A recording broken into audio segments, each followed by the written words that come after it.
Vamos lá, começou a gravação.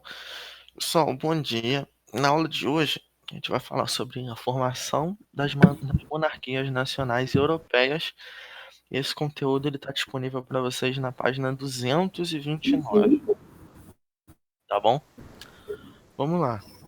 Lembra que na aula passada a gente estava falando sobre o Renascimento e que o Renascimento ele surgiu depois da crise do século XIV. O Renascimento ele surgiu entre o século XV, no final do século, final, não, entre o século XV perdurou até o século XIII, né? E o que que acontece? Agora a gente vai voltar um pouco para a Baixa Idade Média. Na verdade, tem um erro nesse slide, tá? Que agora que eu fui perceber, é a, Tá. a Baixa Idade Média, ela começa no século XIV, né? Com a crise do feudalismo. Então, vamos lá. Para a gente dar entrada aqui no. Professor, se o senhor puder segurar. Oi? Não, deixa, você vai atrapalhar. Segurar 5 minutos, pode falar. Não, o que eu tava resolvendo aqui um negócio, aí só pra segurar 5 minutos. Então, pessoal, como eu estava falando, né? A desestruturação do feudalismo, né?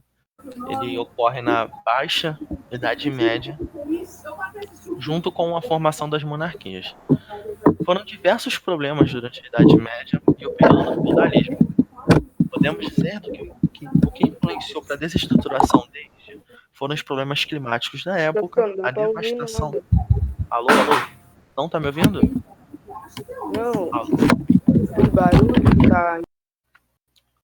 O que influenciou para a desestruturação do feudalismo, né, do sistema feudal, do que perdurou durante a Idade Média, foi a devastação da fome também, a excessiva exploração dos senhores feudais sobre os camponeses, o legado falho das cruzadas que exigiam grandes e longas viagens e, consequentemente, novas interpretações sobre o mundo, e além do processo de urbanização influenciado pelo impulso do comércio que colocou em xeque o sistema feudal. As relações de suzerania e vassalagem entravam num processo de decadência e os feudos eles estavam vivenciando um longo processo de crise estrutural. Professor, desculpa, professor. Pode A falar. garota aqui não tá escutando o que ela falou aqui Manda, no manda chat. ela entrar e voltar na É, chamada. desculpa, professor, a Thaisa não tá escutando. Ela falou aqui. Ah, então, foi a partir do século XVI que, de forma lenta e gradual, né, e por meio da ação política ou da força, os monarcas eles submeteram sua autoridade de poder local, concentrando no senhor feudal. Aos poucos, concentraram suas forças militares, né, que elas estabeleceram fronteiras políticas e iniciaram um processo de dominação sobre uma população naquele território. Só estou falando aqui com vocês como que foi formado as monarquias na Europa Ocidental. A gente não pode esquecer disso.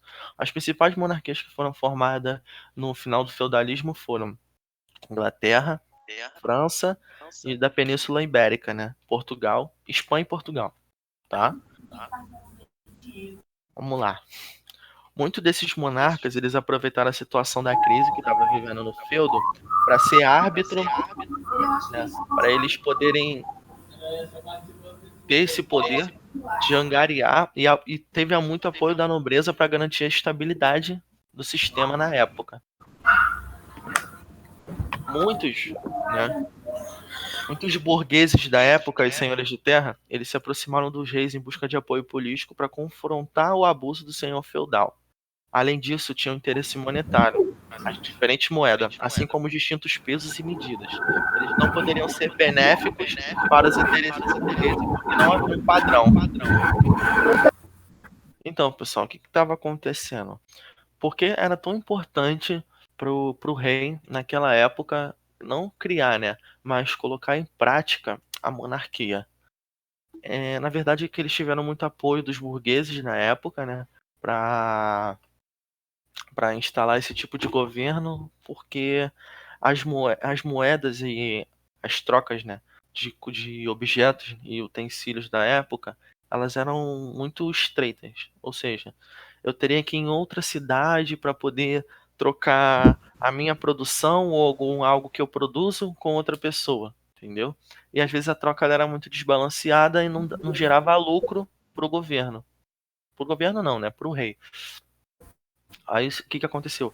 Com a criação da monarquia, a gente vai unificar todos os estados dos reis, né, entre aspas, vamos chamar de estados, mas todo aquele território, né, dos senhores feudais, aquilo tudo vai virar umas grandes cidades e vamos ter só um rei absoluto.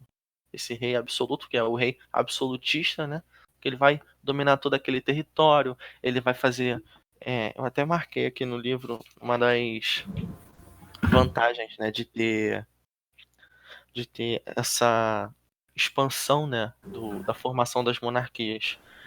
A- Porque um dos principais planos do Estado, ele se tornaria um instrumento mais eficaz para melhorar a estrada, a segurança pública, uniformizar as moedas, padronizar pesos e medidas, criar leis, procedimentos jurídicos de âmbito nacional, tá? Por isso que todos naquela época, todos não, né? Uma burguesia queria criar uma forma do rei começar a ter mais vínculo com a população. Então agora a gente vai falar sobre a formação da monarquia inglesa. A formação da monarquia inglesa, ela começou por volta de 1066, quando a Inglaterra foi invadida por grupos da Normândia, liderada por Guilherme, o Conquistador. Os normandos venceram e Guilherme se tornou o rei da Inglaterra. O Guilherme, ele foi um rei autoritário e se exigiu a obediência de todos os grupos sociais ingleses. Seu filho, Henrique II, fortaleceu ainda mais o poder central. Ele criou um conjunto de leis que extinguia direitos dos senhores feudais. Tá? Um dos principais fatos, né, dessa monarquia inglesa ela ter começado um pouco errado, entre aspas, foi a insatisfação dos nobres e burgueses com as medidas autoritárias do Henrique II e do seu pai, né? Depois disso, do Henrique II, quem governou foi o João Sem Terra. E, e quando ele começou a governar, ele criou a Carta Magna, né? O que era essa Carta Magna? Ela limitava o poder do rei e atendia aos interesses dos grupos sociais mais ricos. Ou seja, o rei ele governava para todos, sendo que ele governava muito mais em prol da burguesia, sabe? E depois disso foi formado o parlamento inglês, né, que passou a ter esse nome depois do século XIII. Aí houve a divisão entre duas câmaras, o Lordes e os Commons. Vamos lá. Para o João Sem Terra ele chegar nesse governo de 1199, aconteceu algo muito interessante, né? Que foi a guerra entre a monarquia inglesa e a francesa, né? Que foram a guerra dos. Eu não estou me lembrado aqui se foi a guerra dos 100 anos, mas eu acho que foi a guerra dos 100 anos, né? Que durou mais de 100 anos de guerra, que foi entre a França e a Inglaterra, tá?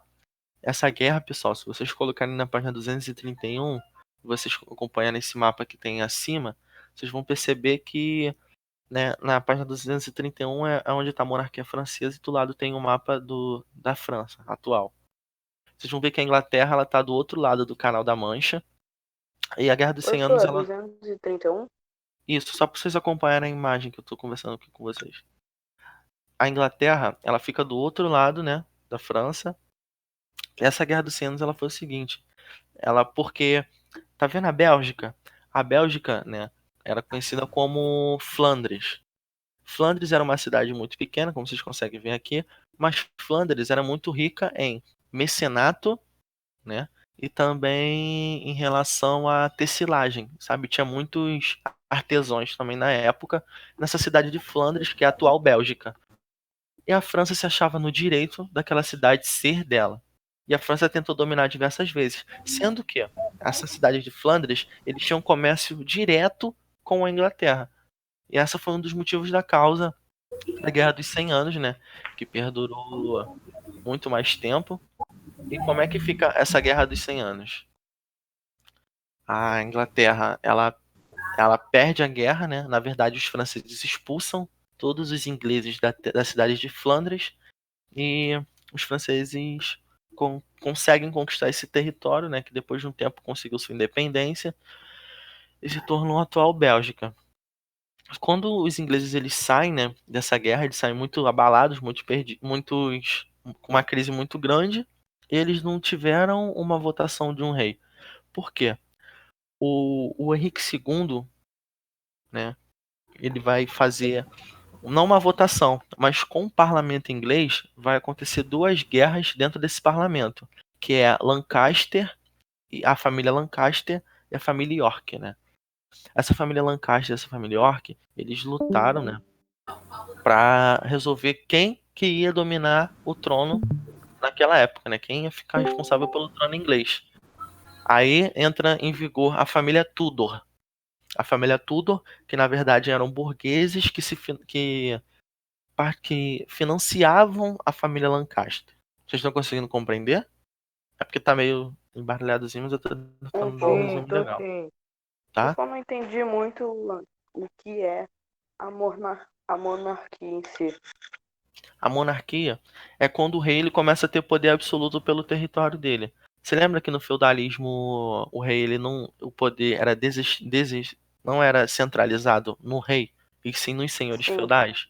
Eles que sim. os senhores feudais que tinham a obrigação de proteger aquela população e tudo mais e investir naquele local? Uhum. Então, com a criação da monarquia, esse poder vai ter que passar para o rei. Ou seja, é a obrigação do rei, né? Criar novas estradas, promulgar novas leis, sabe? Unificar a moeda.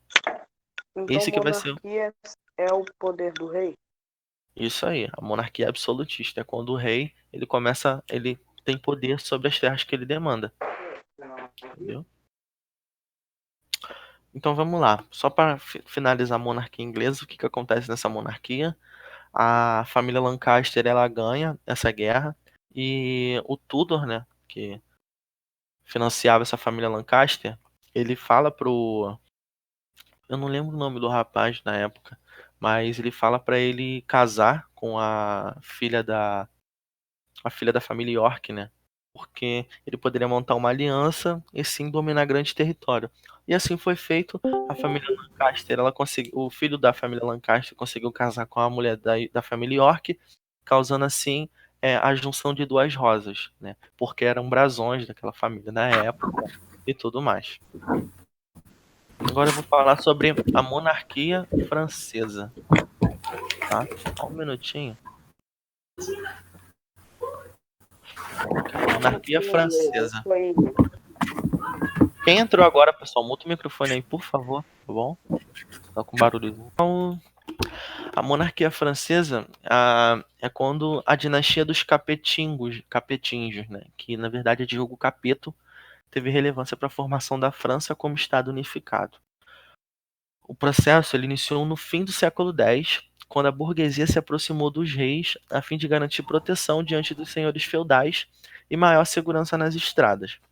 Para realizar os comércios, os seus pedidos foram atendidos. Tá? A monarquia francesa ela teve início, né, nos séculos seguintes, que foram no século XI, né? Conforme o sistema feudal ele passava por um processo de desestruturação, o papel dos monarcas ganhou força como símbolo de unificação e estabilidade na França. Filipe II foi um dos notáveis nesse processo. Tá?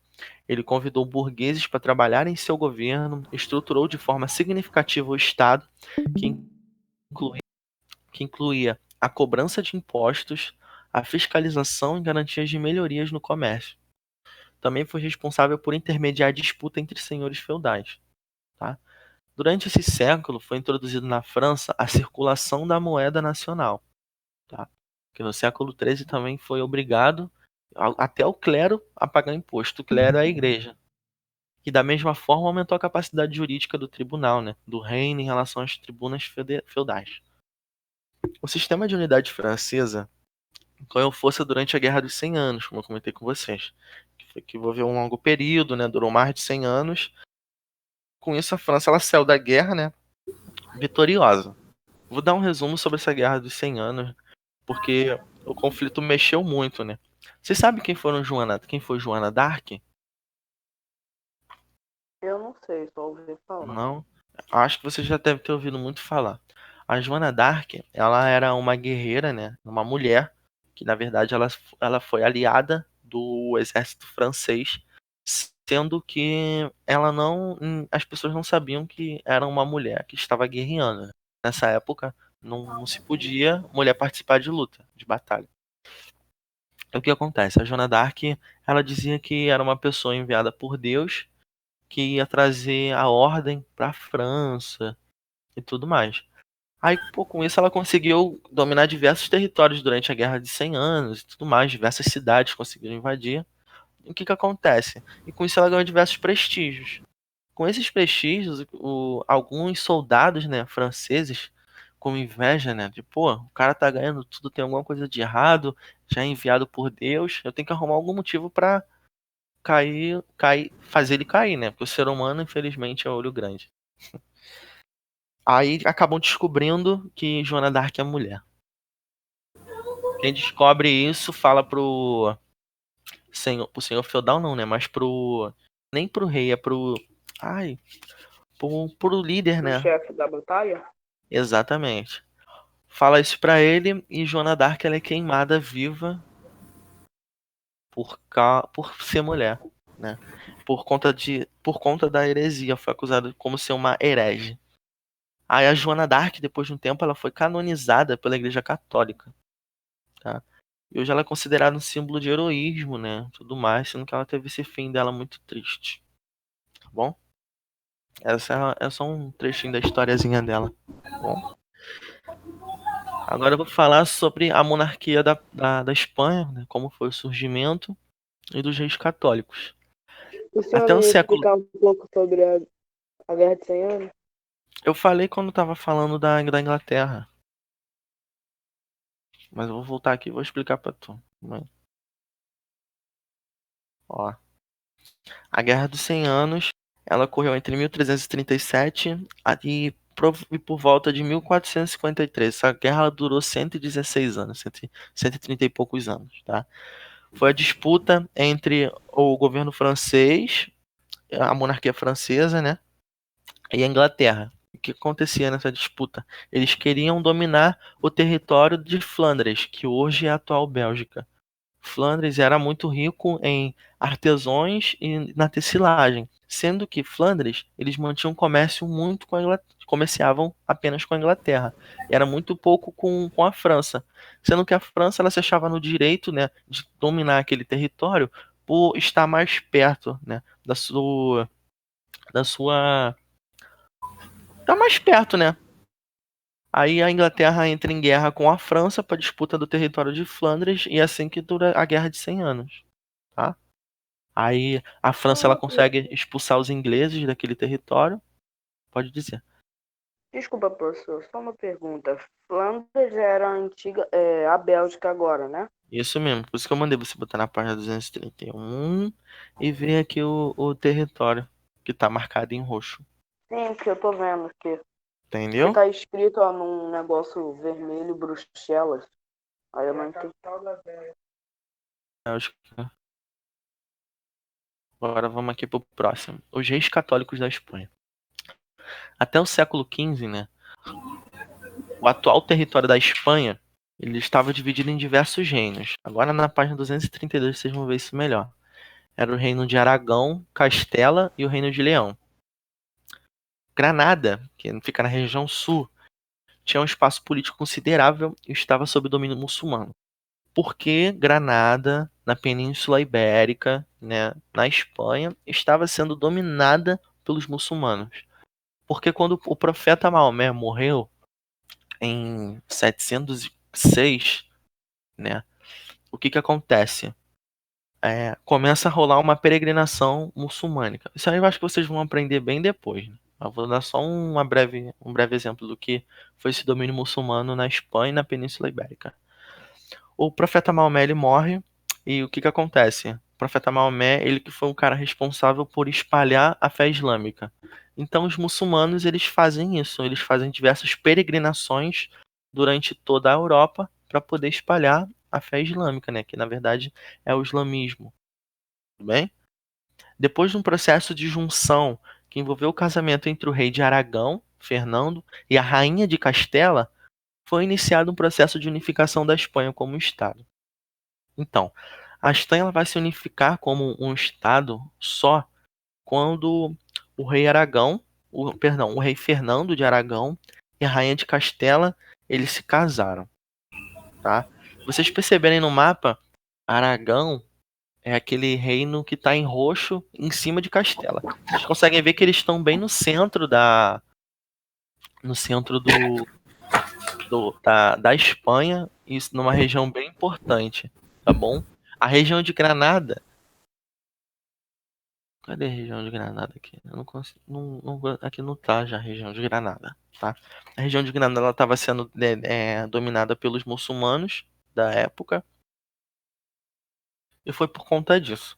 O Fernando, né, que conseguiu casar com Isabel, eles ficaram conhecidos como reis católicos porque eles expulsaram, né, todos os muçulmanos que dominaram aquele território da Espanha, e assim eles tiveram muito apoio da igreja e se casaram e foram considerados reis católicos. Eles conseguiram firmar, né, essa parceria com a igreja, expulsou os judeus e os muçulmanos do território e utilizaram a Inquisição.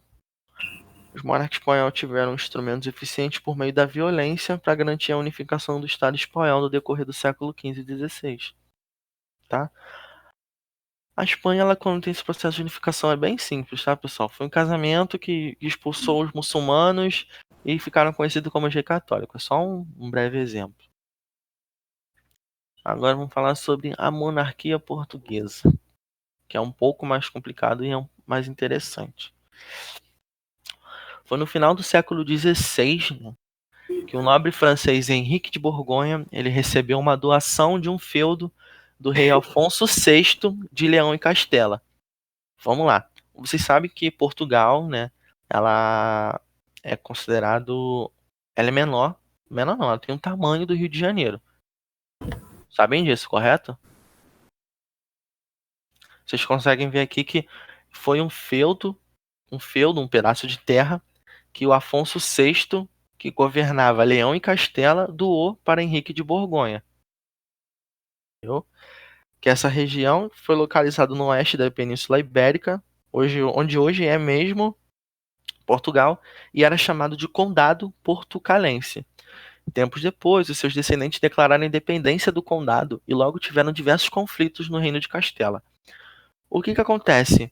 O Henrique de Borgonha, né, ele morreu, e quando ele morreu, ele não deixou nenhum herdeiro, né, não por trono, mas por sim dominar aquele território onde hoje é Portugal. E o que acontece? Começa a acontecer diversos conflitos internos, tá? Aí vamos aqui. Por 240 anos, a dinastia dos Borgonhas, herdeira de Henrique, enfrentou muitos conflitos e expandiu o território mais ao sul. E em 1383, com a morte do último rei da dinastia dos Borgonha, né, Castela e Leão, que dominavam a Espanha, né, donos do território espanhol, que cederam esse território para o Henrique de Borgonha. Eles queriam tirar aquele continente do Portugal e unificar a Espanha. Ou seja, a Espanha seria a Península Ibérica toda, não existiria Portugal.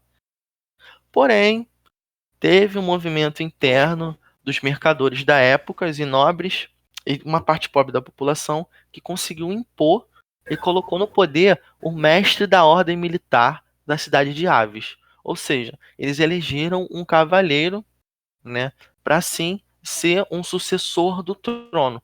Vocês conseguiram entender, pessoal? Essa monarquia em Portugal, como é que ela funciona? Mais ou menos, é que ela é bastante complicada. O que você ficou com dúvida? Fala que eu te explico. É na união de terras que formou Portugal, Então vamos lá. da Península Ibérica Ó, e a Península de... Condado Portucalense. Vou te explicar. A Península Ibérica, ela é Espanha e Portugal, né? O que acontece? A Leão e Castela, que eram reis, né? Era- Eram reis do território da Espanha, que eles cederam, né? Doaram um pedaço de feudo para Henrique de Borgonha. Henrique de Borgonha aceitou esse feudo, esse pedaço de terra, que fica mais no sul da Península Ibérica, no oeste da Península Ibérica, minto. E aquele pedaço de terra ele era chamado de Condado Portucalense, Se vocês verem aqui no segundo mapa que tem na página 232, você vai ver melhor. Portugal à esquerda e na direita, né, a Espanha. Então, né, a família Borgonha, ela durou 240 anos no poder da cidade de Portugal, tá bom? Sendo que, como que essa dinastia do Borgonha acabou? Quando um dos últimos filhos de Henrique de Borgonha, né, não deixou sucessor para o trono, sabe? Não tinha quem governar o condado portucalense. Conseguiu entender? E o que que aconteceu? Os reis da Espanha, Sim, eles, professor. eles pensaram o seguinte: bom, vamos tomar Portugal de volta e vamos unificar. A Espanha vai ser do tamanho da Península Ibérica. Sendo que quando os reis portugueses chegaram até a cidade de Portugal para dominar, não invadir para matar todo mundo e saquear, mas sim para, tipo assim, ser de uma forma pacífica. Eles chegaram lá e tava tendo um movimento, né, entre os mercadores da época, os nobres e uma grande parte da população, eles estavam fazendo meio que uma democracia para eleger quem seria o sucessor do trono de Portugal, que Portugal não tinha mais dono. O Henrique, foi o Henrique II, se eu não me engano, ele não deixou nenhum filho, sabe? Aí o que que acontece? A população da época, eles colocaram no poder o mestre da ordem militar da cidade de Aves. A cidade de Aves fica em Portugal, que na verdade foi Dom João, entendeu? Dom João que se torna rei de Portugal, eleito, entre aspas, democraticamente, por forma de uma rebelião, pelos moradores de Portugal, entendeu?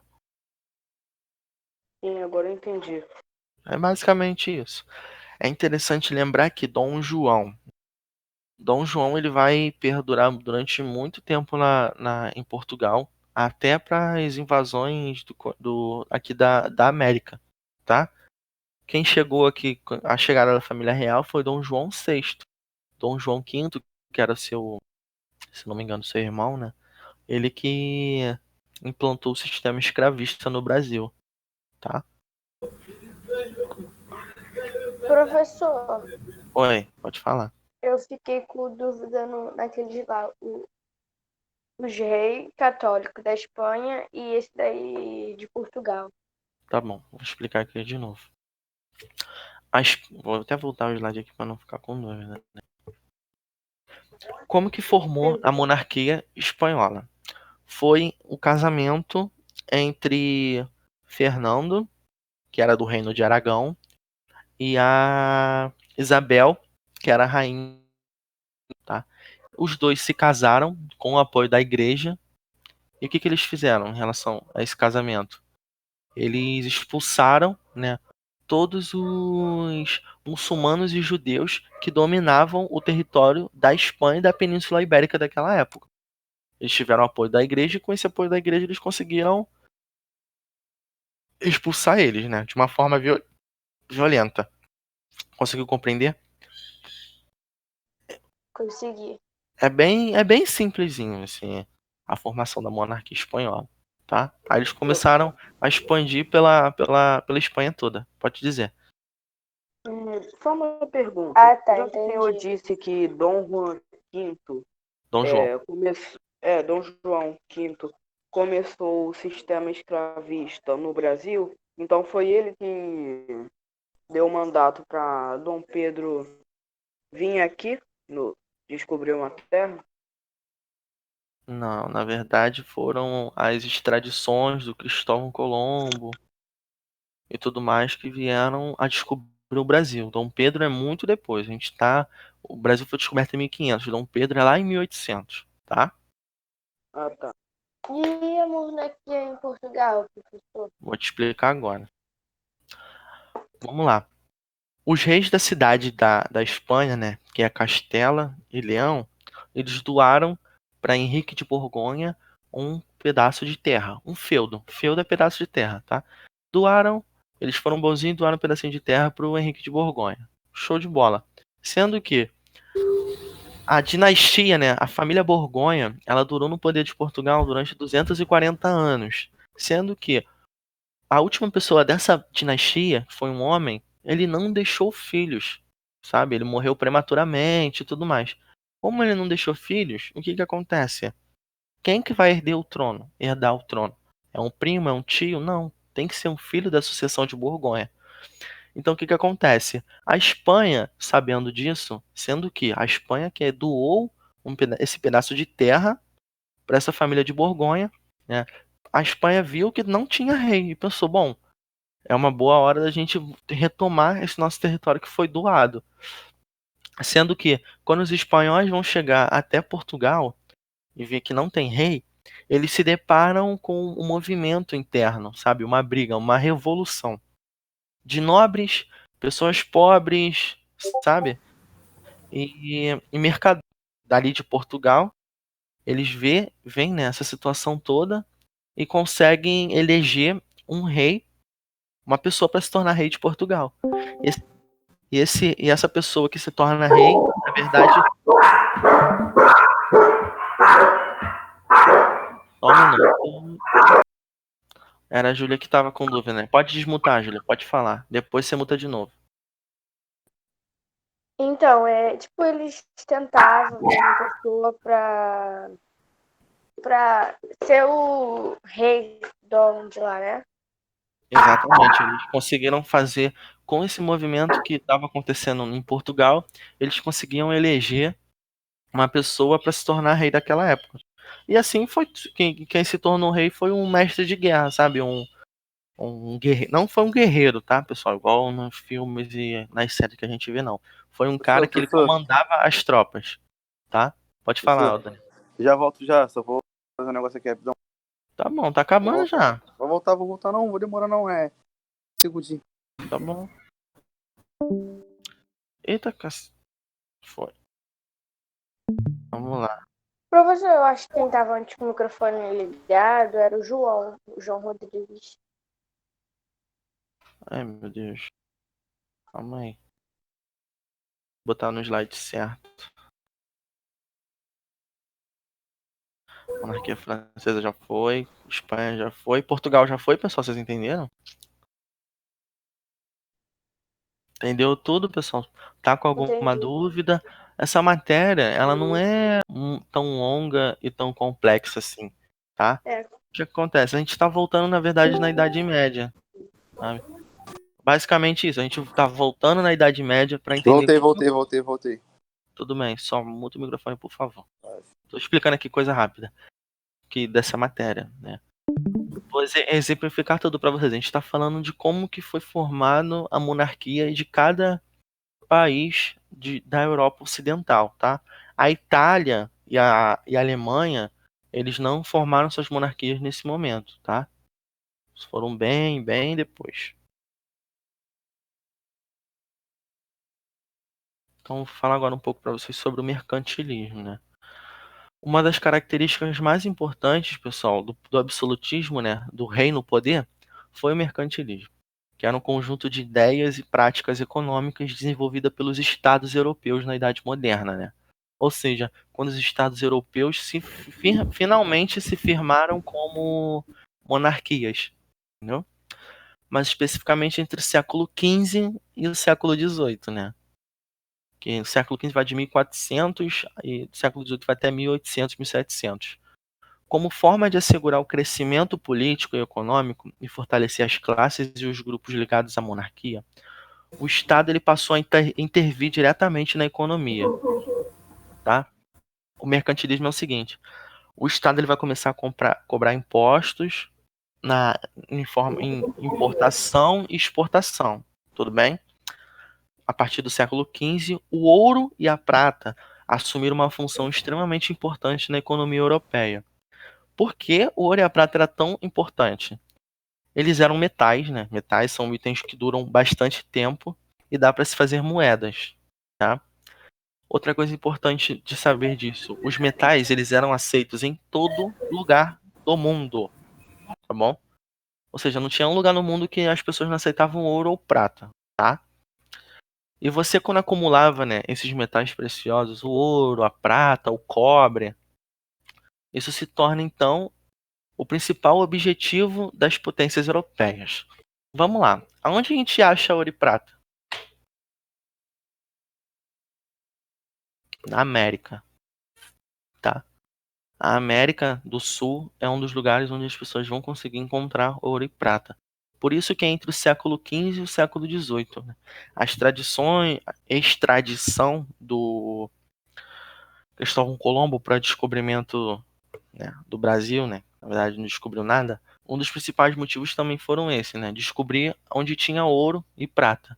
E graças, né, a alguma coisinha ele conseguiu chegar no Brasil, extraindo de forma absurda. Ele conseguiu coletar muito ouro e muita prata do nosso território, né? Portugal conseguiu roubar isso da gente, melhor dizendo. Tá bom?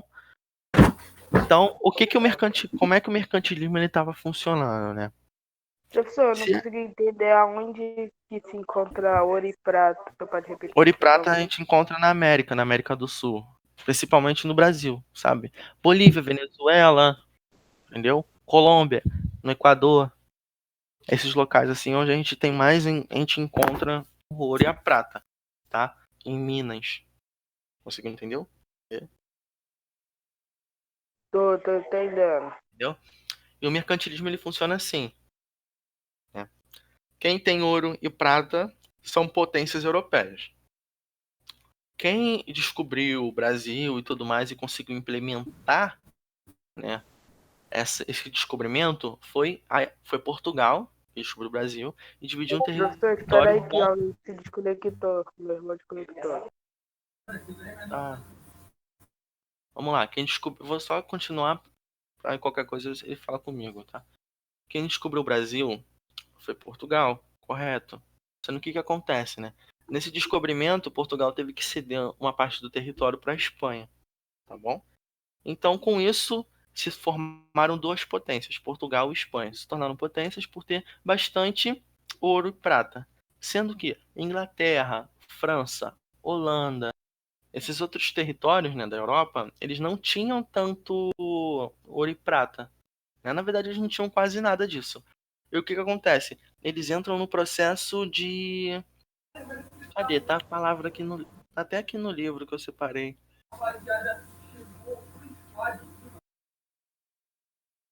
Só um minutinho, pessoal, que eu me perdi aqui. Principal... Então, pessoal, o Estado, né, a Inglaterra e tudo mais, eles começou a controlar o comércio. Ou seja, eles importavam com altos impostos, né, e exportava muito menos. Deu para compreender? Ou seja, eu como não tenho, como sou, por exemplo, o continente, ó, a Inglaterra, a França, como eles não tinham tanto domínio e a Holanda, como eles não tinham tanto domínio, né, sobre ouro e prata, eles começam a vender muito os seus produtos para adquirir o ouro e a prata, tá bom? E com esse ouro e prata eles se tornarem potência. Ou seja, eu vendo mais meu produto do que eu compro. Conseguiram compreender? Essa é a ideia do mercantilismo, tá? Que vai durar aí bastante tempo aí entre a Europa, a América. Aí nesse caso que começam a surgir as colônias, tá bom? Que a Inglaterra ela vai colonizar diversos países na África, Península Ibérica, como colonizou o Brasil durante anos. Conseguiram compreender, pessoal? Aí as potências, né, mundiais que são Espanha, Portugal, França, Inglaterra, Holanda, entendeu? Eles vão começar a dominar diversos territórios no mundo atrás de ouro e prata para se tornarem potências e assim poder fazer uma troca, importação e exportação. Tá show? Conseguiram compreender como funciona o mercantilismo naquela época? Sim, consegui compreender. Quem não conseguiu? Fala Tô comigo. ligado, é importação, importação, tá ligado? Sim, mas por que eles importavam e exportavam? Aí eu não tô ligado, não. Para conseguir ouro e prata, que Essa aí. eram, que era a única forma de dinheiro da época, né, de valor. Uhum. Consigo compreender?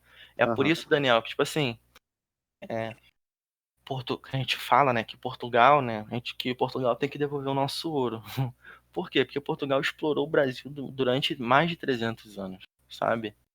Porque eles colonizaram o Brasil, exploraram aqui, levaram nossa madeira, sabe?